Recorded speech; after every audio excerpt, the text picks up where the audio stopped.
The Screwtape Letters. Letters from a Senior to a Junior Devil by C.S. Lewis. Narrated by Daniel Bristol.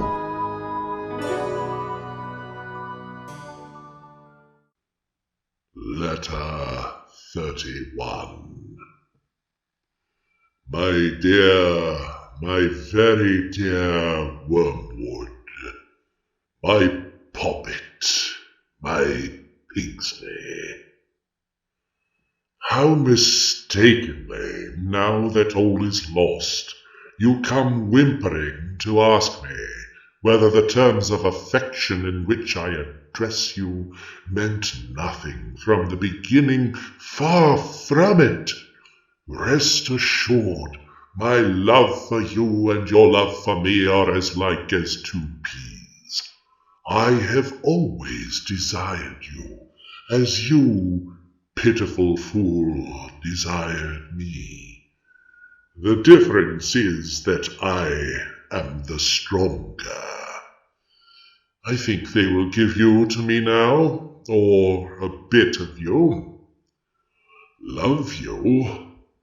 Why, yes, as dainty a morsel as ever I grew fat on.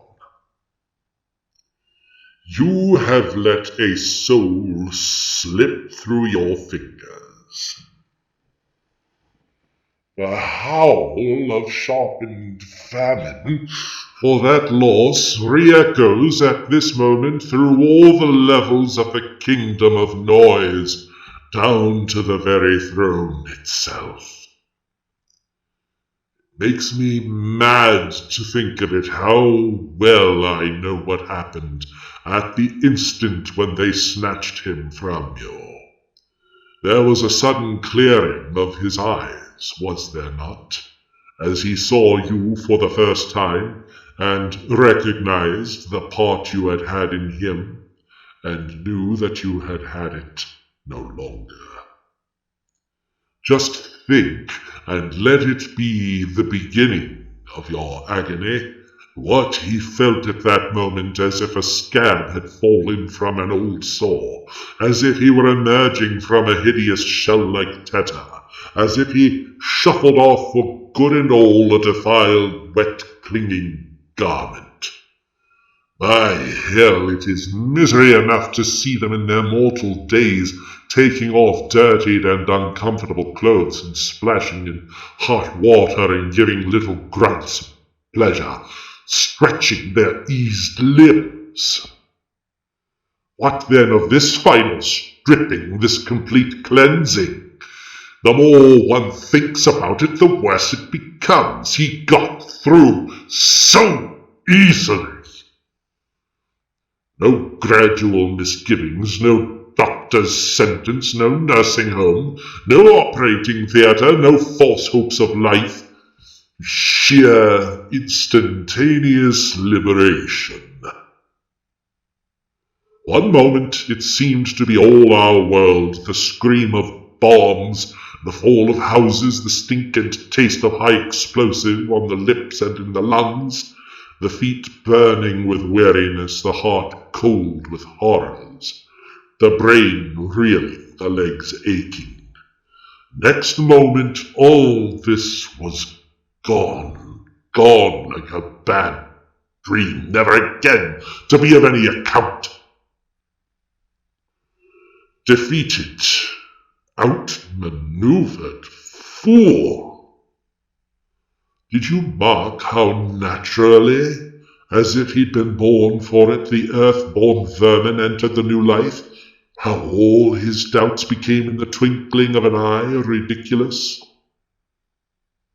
I know what the creature was saying to himself. Yes, of course, it was always like this. All horrors have followed the same course, getting worse and worse and forcing you into a kind of bottleneck till at the very moment when you thought you must be crushed, behold, you were out of the narrows and all was suddenly well. The extraction hurt more and more, and then the tooth was out. The dream became a nightmare, and then you woke. You die, and then you are beyond death. How could I ever have doubted it? As he saw you, he also saw them. I know how it was. You reeled back dizzy and blinded, more hurt by them than he had ever been hurt by bombs. The degradation of it. That this thing of earth and slime could stand upright and converse with spirits, before whom you, a spirit, could only cower. Perhaps you had hoped that the awe and strangeness of it would dash his joy, but that is the cursed thing. The gods are strange to mortal eyes, and yet they are not strange. He had no faintest conception, till that very hour, of how they would look, and even doubted their existence. But when he saw them, he knew that he had always known them, and realized what part each one of them had played at many an hour in his own life when he had supposed himself alone, so that now he could say to them one by one, not "Who are you?" but "So it was you all the time." All that they were and said at this meeting woke memories. The dim consciousness of friends about him, which had haunted his solitudes from infancy, was now at last explained. That central music in every pure experience, which had always just evaded memory, was now at last recovered.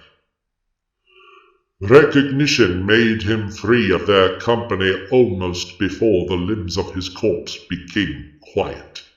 Only you were left outside.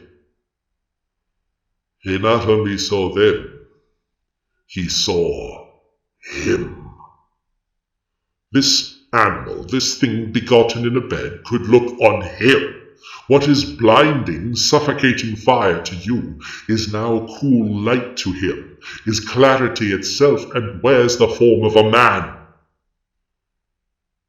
You would like, if you could, to interpret the patient's prostration in the presence, his self-abhorrence and utter knowledge of his sins, yes, Wormwood, a clearer knowledge even than yours, on the analogy of your own choking and paralyzing sensations when you encounter the deadly air that breathes from the heart of heaven.